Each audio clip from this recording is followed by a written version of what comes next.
राधे राधे दोस्तों। तो आज संतान सप्तमी है, तो आपको मैं विधि विधान से पूजन करना बता रही हूँ। संतान सप्तमी की कथा भी बताऊंगी और क्या करना चाहिए हमको। पहले हम गंगा जल से जिस जगह में हम भगवान को विराजमान कर रहे हैं उसको अच्छे से साफ कर लें और फिर उस चौक बनाएं अपने हिसाब से, जिसको जैसा आता है, आटे का, हल्दी का, और चौक बना के उसमें थोड़ा सा गेहूं चावल जो भी है रख लें और फिर दीप प्रज्वलित करें, पटा रखें और इसमें एक वस्त्र बिछाएं पीले कलर का। भगवान जी को पीला बहुत पसंद है तो हमने पीले कलर का वस्त्र बिछाया है और हमने शिव जी और पार्वती माता जी की स्थापना कर दी है। तो गणेश जी हमारे पहले से ही स्थापित हैं, कलश देवता भी हैं, तो हमने वहीं बाजू में ये शिव जी और माता पार्वती की स्थापना कर दी है। अब हम विधि विधान से पूजन करते हैं। उसके लिए हमें क्या पुआ बनाना पड़ते हैं मीठे। इसमें 7 पुए का भोग भगवान को लगाते हैं और इसमें भोजन नहीं करते हैं रात्रि में। और वही 7 पुए मीठा है तो वो खुद ग्रहण करते हैं और आप फल फ्रूट ले सकते हैं। तो हमने ये बनाया है। ये हमने थोड़ी पुड़ी जैसे बना ली है। पुए बना लो या पुड़ी बना लो, आप जैसे अगर खा सकते हो। पुड़ी मीठी पुड़ी बनाते हैं, इसमें नमक नहीं डालते। तो इसको ऐसे दही से या गुड़ से खाते हैं। भगवान को भोग लगा दो 7 पुड़ी का और 7 पुड़ी अपन खा सकते हैं। पुए अगर जैसे आप पुड़ी नहीं खा पाते हैं तो आप पुए भी बना सकते हैं। और ये हमने इसमें चांदी की या सोने की चूड़ी लाते हैं। ये पहले भगवान को हम समर्पित करते हैं और फिर इसको मंत्र द्वारा धूप दीप दिखा के और हम इसको पहनते हैं। पहले हम इसको दूध में धो लेते हैं, फिर गंगा जल में धो लेते हैं। इसके बाद में भगवान को समर्पित करके उनको चढ़ा के फिर हम पहन लेते हैं और हवन करते हैं, कथा करते हैं, हवन करते हैं। तो मैं देखिए, आप हमारे साथ बने रहिए, पूरा वीडियो देखिएगा। हम करते हैं, आपको बताते हैं विधि विधान से पूजन। ये हमने पंचामृत बनाया है इसमें। अब ये हम भगवान को स्नान कराएंगे इससे। पंचामृत से पहले जल से कराएंगे, फिर पंचामृत से कराएंगे। शिवाय, ओम नमः शिवाय, ओम नमः शिवाय, ओम नमः शिवाय। जय माता पार्वती, जय हो जगत जननी माता पार्वती, आपकी सदा ही जय हो। अब हम ये पंचामृत से स्नान कराते हैं। ओम नमः शिवाय, ओम नमः शिवाय, ओम नमः शिवाय, ओम नमः शिवाय, ओम नमः शिवाय, ओम नमः शिवाय, ओम नमः शिवाय, ओम नमः शिवाय, ओम नमः शिवाय, ओम नमः शिवाय, ओम नमः शिवाय, ओम नमः शिवाय, ओम नमः शिवाय, ओम नमः शिवाय, ओम नमः शिवाय। ये पान का पत्ता है, थोड़ा सा मुरझा गया है, पान डाल देते हैं। फिर हम शुद्ध जल से स्नान कराएंगे। अभी हम किसको डाल दिया? ये सोने की चूड़ी है, सोने की चूड़ी हमने इसमें अभी दूध में डाल दी है। फिर इसको भगवान शुद्ध जल से स्नान करा के भगवान को अर्पित करेंगे। पहले हम भगवान को चंदन अक्षत्र चढ़ाते हैं।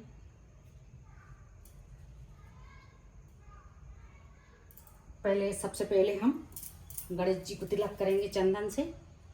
हमने पीला चंदन लिया है। ओम श्री गणेशाय नमः, ओम श्री गणेशाय नमः। अब हम भोले जी को चंदन का तिलक लगाएंगे और अक्षत्र लगाएंगे। माता पार्वती को कुमकुम का तिलक लगाएंगे। हम दीपक की पूजन करेंगे, चावल चढ़ाएंगे, कलश की पूजन करेंगे और हमारे जो देव देवता विराजमान है इनको सबको हम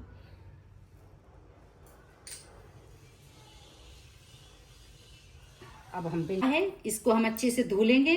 इसके बाद में हम गणेश जी को, ये दूबा उनको बहुत प्रिय रहती है।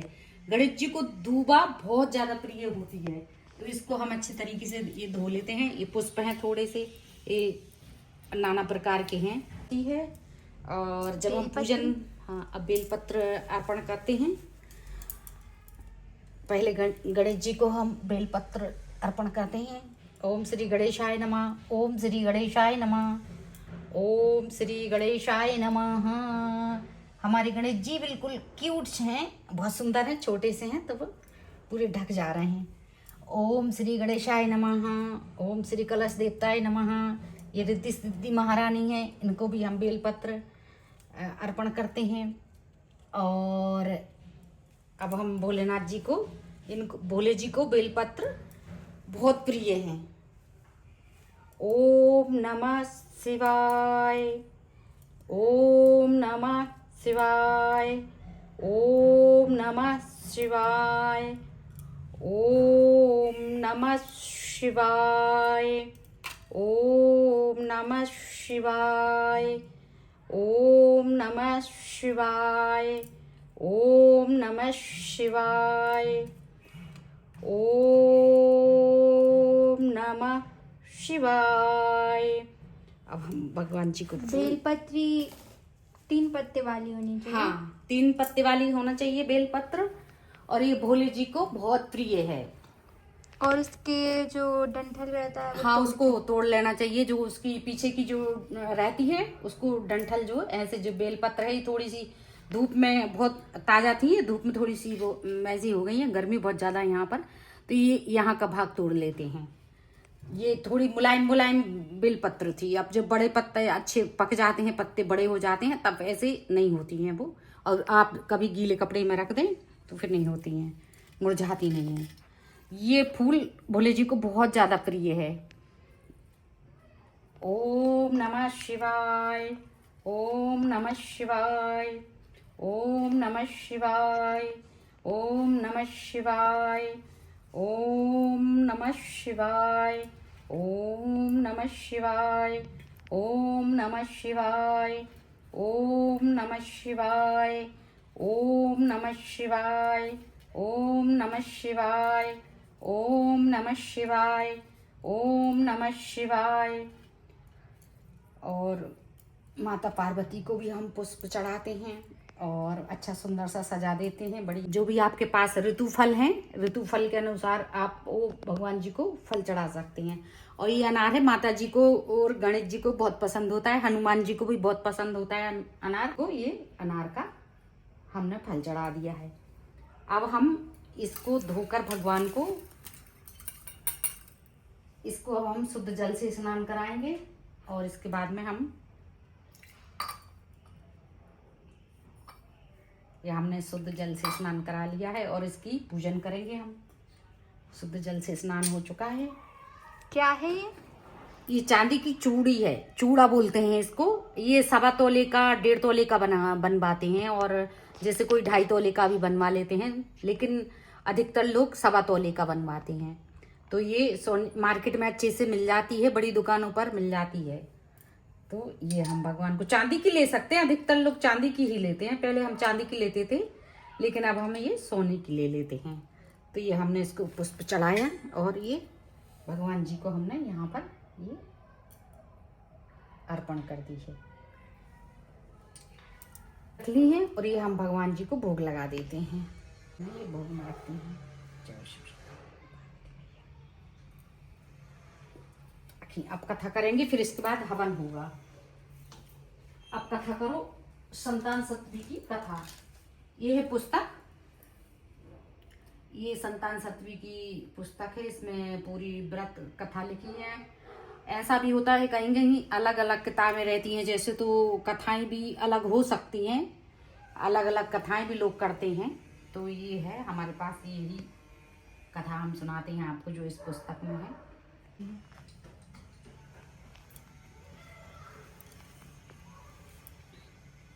इसका पूजन हो गया है। अब शुरू करते हैं कथा। आप कर रही हो कथा। बोलो श्री संतान सतवी मैया की जय हो। शिव शंकर भगवान की जय हो। पार्वती मैया की जय हो। एक दिन महाराज युधिष्ठिर ने भगवान से कहा, हे प्रभु, कोई ऐसा उत्तम व्रत बतलाइए जिसके प्रभाव से मनुष्यों के अनेकों सांसारिक कलेश दुख दूर होकर वे पुत्र एवं पौत्रवान हो। यह सुनकर भगवान जी बोले, हे राजन, तुमने बड़ा ही उत्तम प्रश्न किया है। मैं तुमको एक पौराणिक इतिहास सुनाता हूँ, ध्यान पूर्वक सुनो। एक समय लोमस ऋषि ब्रजराज की मथुरापुरी में वासुदेव देवकी के घर गए। ऋषिराज को आया हुआ देख करके दोनों अत्यंत प्रसन्न हुए। अक्षत और फूल तो हाथ में रख लो। हाँ, वो रख लेते हैं कथा करते हाँ। समय तो मुझे भी दो, एक पुष्प मुझे दो।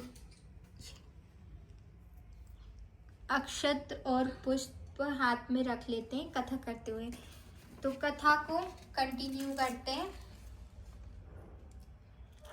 प्रसन्न हुए तथा उनको उत्तम आसन पर बैठाल कर उनका अनेक प्रकार से वंदन और सत्कार किया। फिर मुनि चरणोदक से अपने घर तथा शरीर को पवित्र किया। वह प्रसन्न होकर उनकी कथा सुनने लगे। कथा के कहते लोमस ने कहा कि हे देवकी, दुष्ट दुराचारी पापी कंस ने तुम्हारे पुत्र मार डाले हैं, जिसके कारण तुम्हारा मन अत्यंत दुखी है। इसी प्रकार राजा नहुस की पत्नी चंद्रमुखी भी दुखी रहा करती, किंतु उसे संतान सप्तमी का व्रत विधि विधान सहित किया, जिसके प्रताप से उनको संतान का सुख प्राप्त हुआ। वह सुनकर देवकी ने हाथ जोड़कर मुनि से कहा, हे ऋषिराज, कृपा करके रानी चंद्रमुखी का संपूर्ण वृत्तांत तथा इस व्रत का विस्तार सहित मुझे बतलाइए, जिससे मैं भी इस दुख से छुटकारा पाऊं। लोमस ऋषि ने कहा कि हे देवकी, अयोध्या के राजा नहुस थे। उनकी पत्नी चंद्रमुखी अत्यंत सुंदर थी।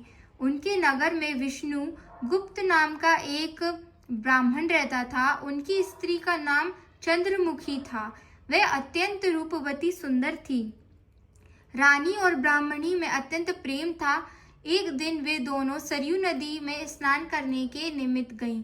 वहां उन्होंने देखा कि अन्य बहुत सी स्त्रियां सरयू नदी में स्नान करके निर्मल वस्त्र पहनकर एक मंडप में शंकर और पार्वती की मूर्ति स्थापित करके पूजा कर रही थीं। रानी और ब्राह्मणों ने यह देखकर उन स्त्रियों से पूछा कि हे बहनों, तुम यह किस देवता का और किस कारण से तप पूजन व्रत कर रही हो? यह सुनकर स्त्रियों ने कहा कि हम संतान सप्तमी का व्रत कर रही हैं और हमने शिव पार्वती का पूजन चंदन अक्षत आदि से षोडशोपचार विधि से किया है। यह सब इसी पुनीत व्रत का विधान है। यह सुनकर रानी और ब्राह्मणी ने भी इस व्रत के करने का मन ही मन संकल्प किया और घर वापस लौट आई। ब्राह्मणी भद्रमुखी तो इस व्रत को नियम पूर्वक करती रही, किंतु रानी चंद्रमुखी राजमत के कारण कभी इस व्रत को करती, कभी ना करती, कभी भूल ही जाती। कुछ समय बाद दोनों मर गईं। दूसरे जन्म में रानी बंदरिया और ब्राह्मणी ने मुर्गी की योनि पाई, परंतु ब्राह्मणी मुर्गी की योनि में भी कुछ नहीं भूली और भगवान शंकर तथा पार्वती जी का ध्यान पूर्वक व्रत करती रही। उधर रानी बंदरिया की योनि में भी सब कुछ भूल गई। थोड़े समय के बाद दोनों ने यह देह त्याग दी। अब इनका तीसरा जन्म मनुष्य योनि में हुआ। उस ब्राह्मणी ने एक ब्राह्मण के यहाँ कन्या के रूप में जन्म लिया तथा रानी ने एक राजा के यहाँ राजकन्या के रूप में जन्म लिया। उस ब्राह्मण कन्या का नाम भूषण देवी रखा गया तथा विवाह गोकुल निवासी अग्निशील ब्राह्मण से कर दिया। भूषण देवी इतनी सुंदर थी कि वह आभूषण रहित होते हुए भी अत्यंत सुंदर लगती थी।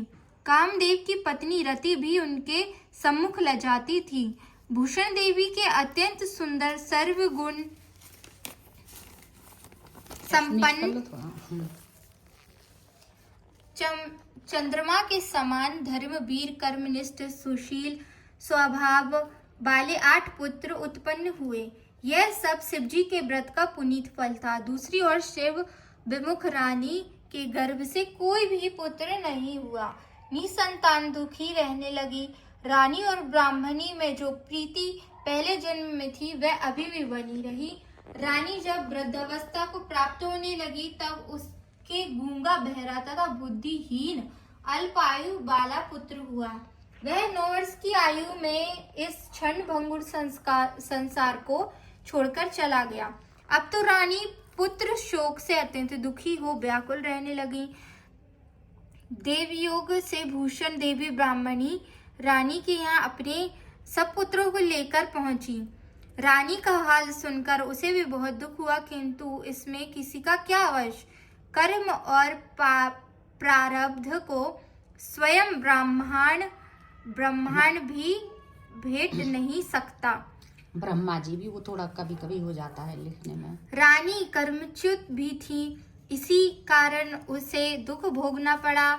इधर रानी उस पंडितानी के वैभव और 8 पुत्रों को देखकर उसने मन में ईर्ष्या करने लगी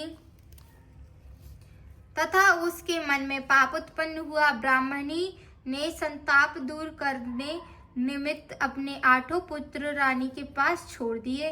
रानी ने पाप से वशीभूत होकर उन ब्राह्मण पुत्रों को हत्या करने के विचार से लड्डुओं में विष जहर मिलाकर उनको भोजन करा दिया, परंतु भगवान शंकर की कृपा से एक भी बालक की मृत्यु न हुई।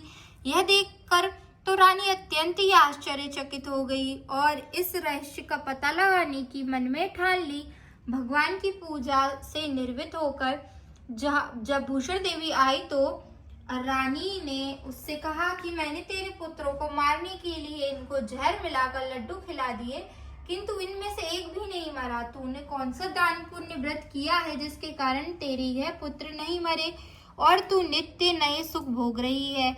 यह तेरा बड़ा सौभाग्य है। इनका भेद तू मुझसे निष्कपट होकर समझा, मैं तेरी बड़ी ऋणी रहूंगी। रानी के ऐसे दीन वचन सुनकर भूषण ब्राह्मणी कहने लगी, सुनो, तुमको 3 जन्म का हाल कहती हूँ, सो ध्यान पूर्वक सुनना। पहले जन्म में तुम राजा नहुस की पत्नी थी और तुम्हारा नाम चंद्रमुखी था, मेरा भद्रमुखी था और मैं ब्राह्मणी थी। हम तुम अयोध्या में रहते थे और मेरी तुम्हारी बड़ी प्रीति थी। एक दिन हम तुम दोनों सरयू नदी में स्नान करने को गई और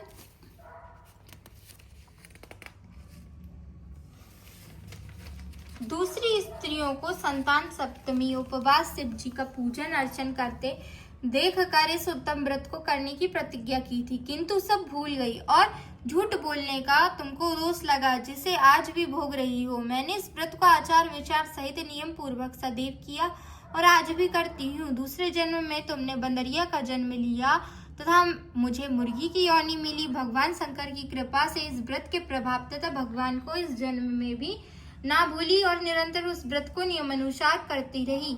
तुम अपनी बंदरिया के जन्म में भी भूल गई। मैं तो समझती हूँ कि तुम्हारे ऊपर यह जो भारी संकट है उसका एकमात्र यही कारण है और दूसरा कोई इसका कारण नहीं हो सकता। इसलिए मैं तो कहती हूँ कि आप अब भी संतान सप्तमी के व्रत का उपवास को करिए, जिससे तुम्हारा यह संकट दूर हो जाए।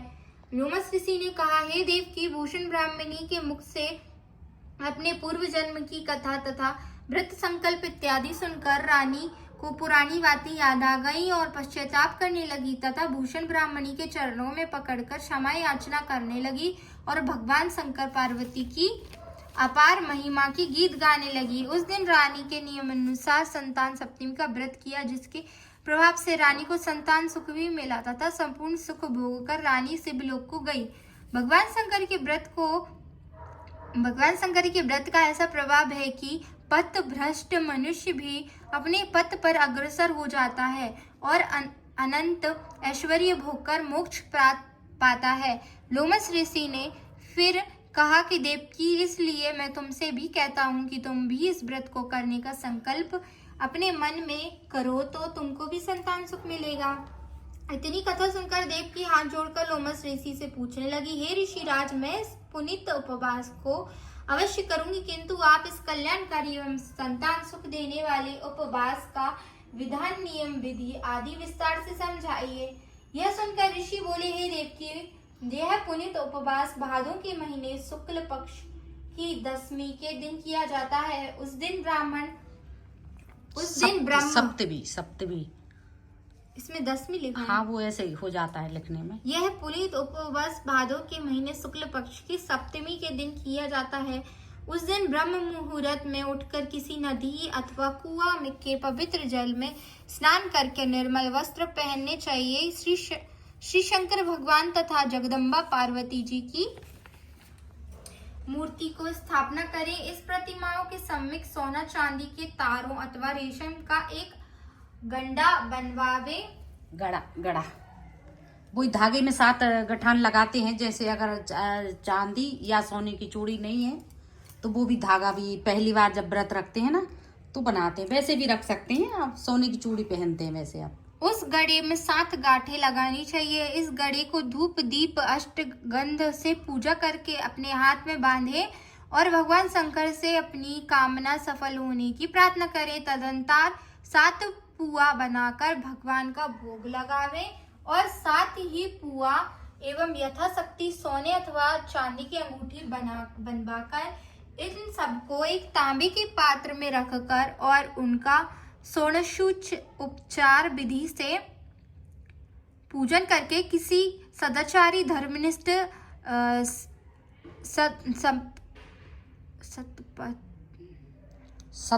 जो सत्य पर चलने ब्राह्मण हो, सतपाथ ब्राह्मण को दान देवें। उसके पश्चात 7 पुआ स्वयं प्रसाद के रूप में ग्रहण करें। इस प्रकार इस व्रत का पारायण करना चाहिए। प्रति मास के शुक्ल पक्ष की सप्तमी के दिन हे देव की व्रत को इस प्रकार नियम पूर्वक करने से समस्त पाप नष्ट होते हैं और भाग्यशाली संतान उत्पन्न होती है तथा अंत में शिवलोक की प्राप्ति होती है। हे देव की मैंने तुमको संतान सप्तमी का व्रत संपूर्ण विधान विस्तार सहित वर्णन किया है, उसको अब तुम नियम पूर्वक करो जिससे तुमको उत्तम संतान पैदा होगी।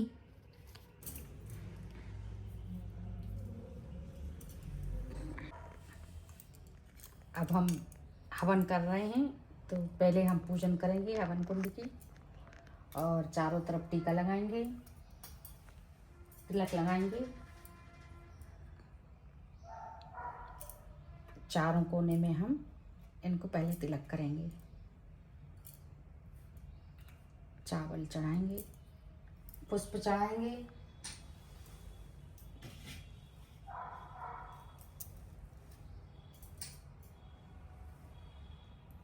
पुष्प चढ़ा दिया है। अब हम हवन करेंगे।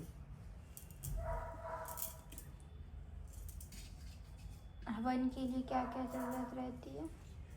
हवन के लिए वैसे ही हमारा हवन कुंड छोटा ही सा है हवन कुंड, तो उसमें बड़ा भी रख सकते हैं और उसमें वो संविदा बोलते हैं, संविदा से भी कर सकते हैं और अग्नि आप कंडी की अग्नि पे भी हवन कर सकते हैं। और हवन के लिए हमने ये इसमें लिया है, जवा लिए हैं थोड़ी, इसमें हमने घी भी लिया है और इसको ज़्यादा भी ले सकते हैं हम, कितनी बार हमको जैसे भगवान को भोग लगाना है उस हिसाब से हम हवन सामग्री रख सकते हैं। तो हमने ये इसमें ये रखा है, तिल्ली भी रहती है, जवा रहते हैं, ये मार्केट में मिलता है। हाँ, और इसमें शक्कर भी डाल सकते हैं। तो ये गोबर, गाय के गोबर की कंडी है। हाँ, गाय के गोबर की कंडी है इसमें।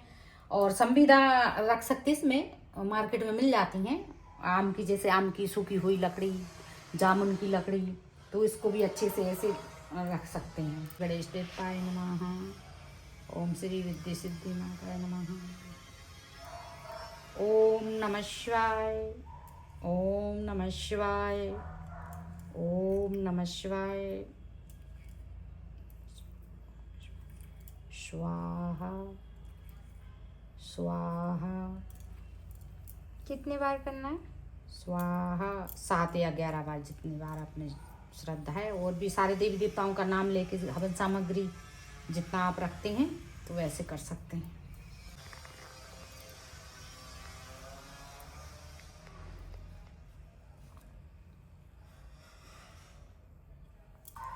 तीन बार? हाँ।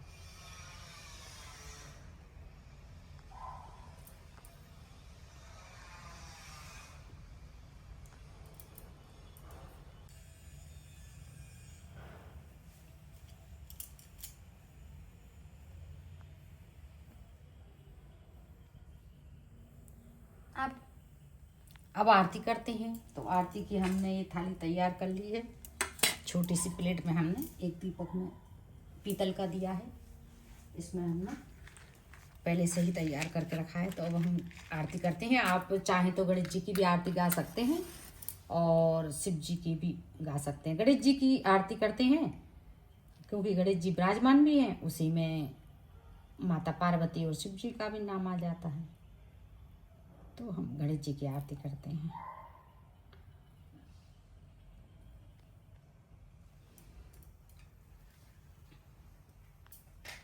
संध्या आरती की जय हो, आज के आनंद की जय हो, धर्म की जय हो, अधर्म का नाश हो, प्राणियों में सद्भावना हो, विश्व का कल्याण हो, सनातन धर्म की जय हो, गौ माता की जय हो, अपने अपने माता पिता की जय हो, गुरुदेव की जय हो। बोलो पार्वती पते हर हर महादेव।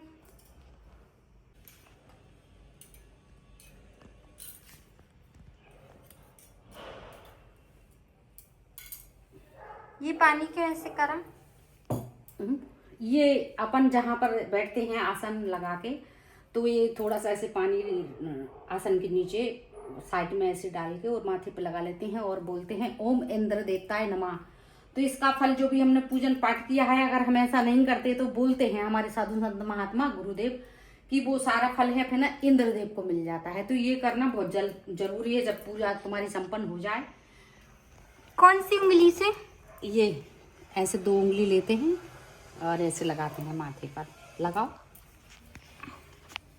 ओम श्री इंद्र देवताय नमः। तो इसका फल अपन को मिलेगा। अगर अपन भूल गए नहीं लगाया तो इसका पूरा फल है ना इंद्रदेव ले लेते हैं। तो इसलिए जरूर करें। बीच में से ऐसा करें कि पूरी सामग्री ही रख के बैठें, बीच में से आपको पूजन छोड़ के आसन छोड़ के नहीं उठना पड़े। और अगर आपके कोई हैं परिवार में जो भी हैं और भी साथ में पूजन कर रहे हैं तो वो ले लें, और वैसे वो उनको भी नहीं उठना चाहिए, सभी उठ। तो हमने आरती कर ली है और पार्वती जी की भोले जी की पूजन भी हो गई, संतान सतमी की कथा भी हो गई है, हवन भी कर लिया है और हमने बहुत श्रद्धा भक्ति और प्रेम से पूजन किया है। आप लोग भी ऐसे ही करें। और अब जो प्रसाद हमने चढ़ाया है तो ये ब्राह्मण को दे सकते हैं और कुछ अन्न और दक्षिणा देकर ब्राह्मण को हम दे सकते हैं।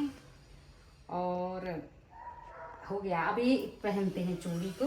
ये हमने इसको धूप दीप दिखा के ये हाथ में पहन लेते हैं। तो हमको 1.5 हाथ में ये पहनना चाहिए। और डेढ़े मतलब उल्टे? हाँ, उल्टे हाथ में, बाएं हाथ में बोलते हैं जिसको। तो इसको हम पहन लेते हैं, ऐसे खोल के भी पहन लेते हैं।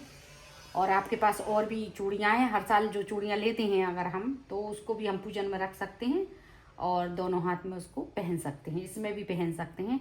तो हमने ये धागा नहीं बांधा, हमने ये चूड़ी पहनी है। तो इसमें क्या है, ये चूड़ी रहती है ना, इसके ये जो ये मुख है ना, इस पे 4 इस साइड रहती हैं, 7 इस साइड लाइन बनी रहती है, तो वो गठान जैसे हो जाती हैं। तो ये हमने पहन ली है। भगवान हमारे संतान की हमेशा रक्षा करें और कृपा बनाए रखें, उनको हर विपत्ति से संकट से बचाएं। ये संतान सतमी का संतान के लिए ही व्रत होता है, तो कृपा बनाए रखें। और अब हम क्षमा मंत्र बोलते हैं। हमसे जो भी त्रुटि हुई हो, जाने में अनजाने में हमसे पूजन में कोई कमी रह गई हो, कोई हमसे गलती हो गई हो, कोई मंत्र उच्चारण में हमसे गलती हो गई हो, हमने अगर कोई मंत्र का उच्चारण गलत कर दिया हो, तो उसके लिए हम क्षमा मंत्र बोलते हैं। आवाहनम न जानामि तावार्चनम पूजाम चेव न जानामि क्षामताम परमेश्वरी मंत्रहीनम क्रियाहीनम भक्तिहीनम सुरेश्वरी यत् पूजिताम मया देवी परिपूर्ण तदस्तु में। हे माता पार्वती, हमसे जो भी अपराध हुए हो क्षमा करें। शिव शंकर भगवान, हमसे जो भी जाने अनजाने में भूल हो गई हो क्षमा करें। मेरा हमेशा प्रणाम, आपके श्री चरणों में कोटि कोटि प्रणाम। मेरी पूजन प्रणाम स्वीकार करें। पार्वती का आज की पूजन संपन्न हो चुकी है।